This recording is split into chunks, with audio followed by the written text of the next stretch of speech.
Sekali lagi saya katakan, sikap saya jelas. NKRI butuh pemimpin rakyat yang berani, lugas dan pekerja keras untuk membangun bangsa dan negara ini. Butuh pemimpin yang bisa melayani rakyat kecil seperti Presiden Jokowi. Pemimpin yang punya hati untuk melayani NKRI dengan kasih. Bukan manusia penipu seperti Anies Baswedan itu.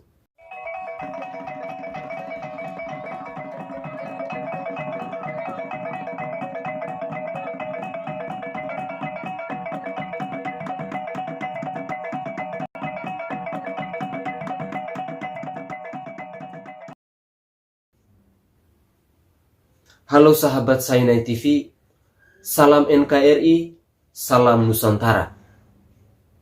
Bursa pencalonan presiden untuk pemilu 2024 kian memanas. Pada penutupan Rakernas Partai Nasdem di Jakarta Conventional Center, Senayan, Jakarta, pada Jumat 17 Juni 2022, Ketua Umum Partai Nasdem Surya Paloh mengumumkan 3 nama calon presiden pada Pilpres 2024 mendatang. Ketiga nama yang disundul partai itu adalah Gubernur DKI Jakarta Anies Baswedan, Panglima TNI Jenderal TNI Andika Perkasa, dan Gubernur Jawa Tengah Ganjar Pranowo.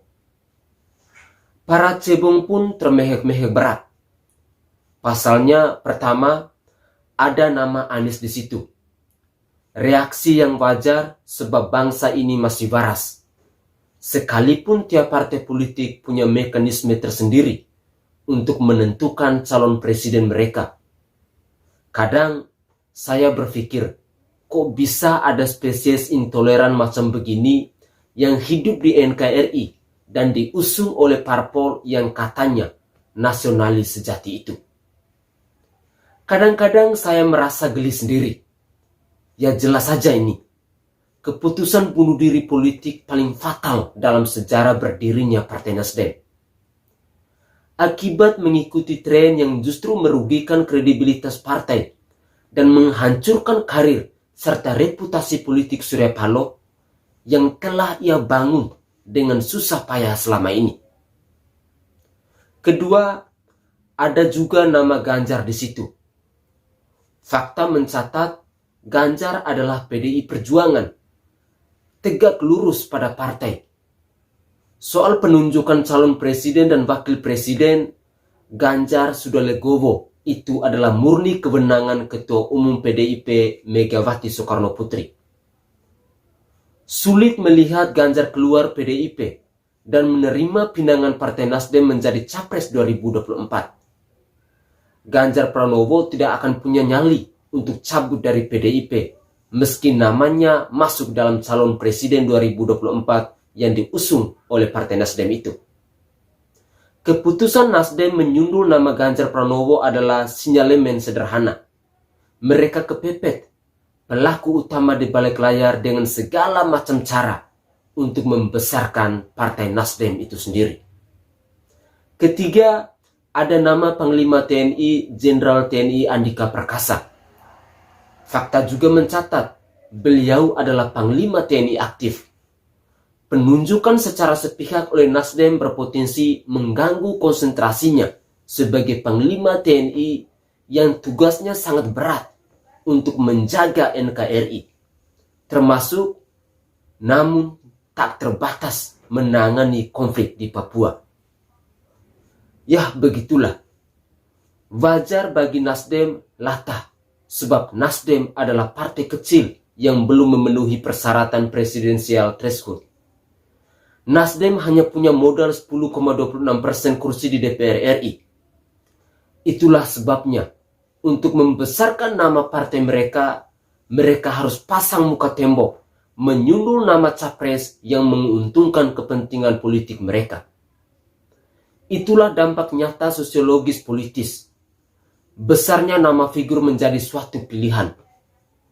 Politik tidak mengenal lawan dan kawan. Politik itu murni kepentingan kelompok. Apapun manuver Nasdem, dari 3 nama yang mereka usung itu, kursi presiden tetap saja hanya ada satu. Saya dan mayoritas rakyat yang masih waras tidak melihat Surya Paloh ingin memberi yang terbaik bagi bangsa dan negara. Tapi ini adalah malapetaka dan bunuh diri politik bagi Nasdem, khususnya Surya Paloh yang telah gambling menyundul Anies Baswedan sebagai calon presiden pada Pilpres 2024. Secara hitung-hitungan politik sudah pasti tumbang. Itu logika sederhananya. Tapi ya sudahlah, biarkanlah para kaum bumi peang, peminum kencing onta, golongan onta buntelan sampah, kecoak, tikus, kucing garong, mafia, preman parkir liar, sampai preman berdasi, berbahagia tertawa terbahak-bahak karena junjungan mereka diusung oleh partai politik miliknya Surya Paloh.